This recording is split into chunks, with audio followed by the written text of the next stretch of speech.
এক বনে বাস করত একটি খরগোশ ও কচ্ছপ। একদিন বনের পাশ দিয়ে কচ্ছপ হেঁটে যাচ্ছিল। তখনই খরগোশ কচ্ছপকে দেখে হাসতে শুরু করলো।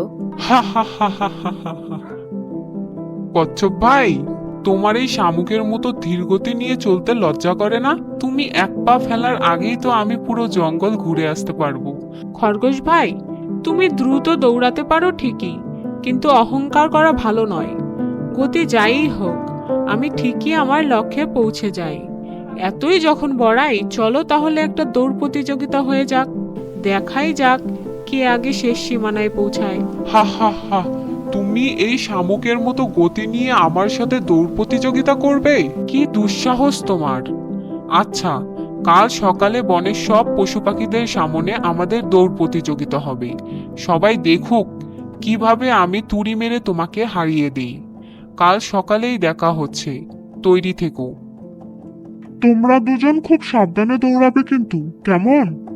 যে ওই সামনের নদীর পাড়ে আগে পৌঁছাতে পারবে সেই জিতবে। রেডি, স্টেডি, গো! দৌড় শুরু হতেই খরগোশ এক লাফে অনেক দূর চলে গেল।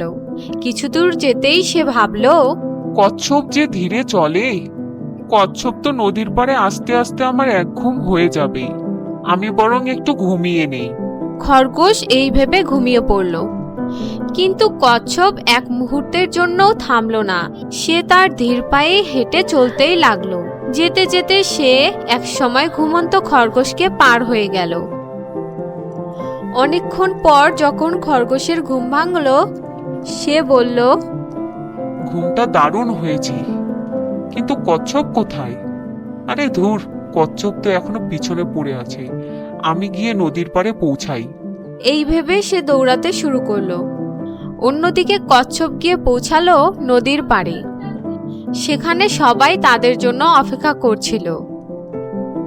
সবাই কচ্ছপকে খরগোশের আগে আসতে দেখে অনেক অবাক হয়ে গেল। সবাইকে অবাক করে দিয়ে কচ্ছপটি জিতে গেল। অন্যদিকে খরগোশটি সেখানে পৌঁছে দেখলো কচ্ছপ আগেই বিজয়ী হয়ে গেছে। অতিরিক্ত আত্মবিশ্বাস আর অহংকারের কারণেই আজ সে হেরে গেছে। বন্ধুরা, এই গল্প থেকে আমরা শিখতে পারলাম কাউকে কখনো ছোট মনে করতে নেই। অতিরিক্ত অহংকার করা ভালো নয়।